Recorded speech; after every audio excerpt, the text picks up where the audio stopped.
Our tight-knit production team has been globetrotting around the world for several years.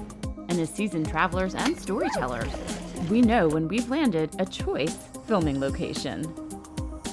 Picturesque chateaus, fabulous champagne, candy and cheese, and welcoming locals.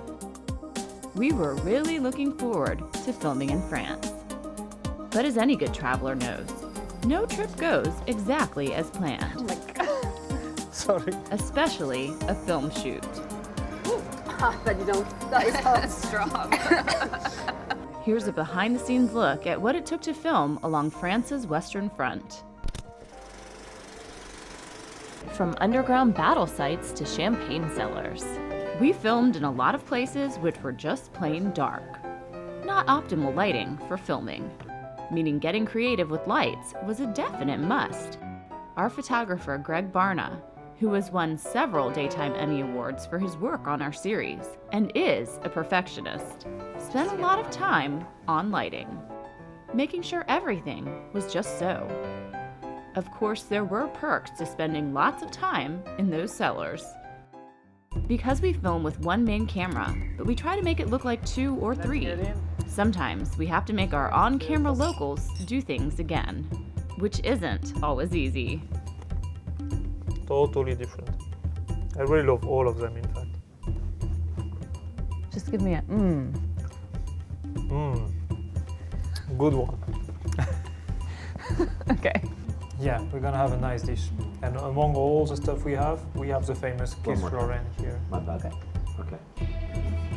This looks great. A single camera shoot requires several retakes. So in France, we drank a lot of champagne. But as Vitaly Tachaget says, champagne is part of the whole day. You can wake up and have it for breakfast. lots of really good food was definitely offset by the many activities we tried, in order to make exploring historical sites even more interesting, like biking at Verdun. I can't get up here. Oh, we got it. Maybe I had a few too many pastries.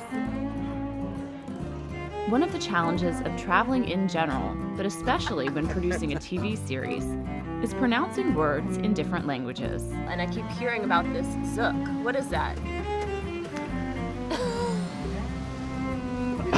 Zouk. Zouk. Just look at the hook.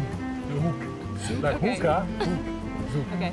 One trick of the trade is to make sure to get locals to state both their name and some local slang on camera for you.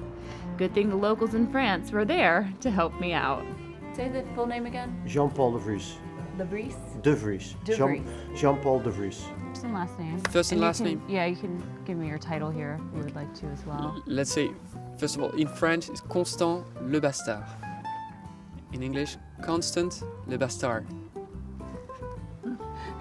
Okay, go back. Do it one more time just so I do both versions. Because I might try to do the French version, but we'll see. Okay. Go ahead. Constant le Bastard. Constant le Bastard. It's hard. Constant le Bastard. Chad, wave. The newest member of our team, Chad Davis, often has issues with being in Greg's way. I want to shoot Chad in my shot. This is the unknown photographer. And this shoot was no exception. Except as the shoot wore on, Chad got more and more bold in being in the way.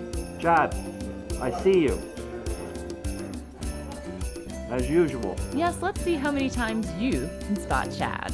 Parents had a family. Maybe. A little more walking? Okay, I didn't know if Chad. Stop. I didn't know if Chad was in it. He was. Chad did a bob and weave. He jumped in the shot and then ran out. He had to do it. Chad. Chad. Chad. The most heartwarming and unexpected part of the trip was coming upon a group of school kids who were singing at the Meuse-Argonne American Cemetery.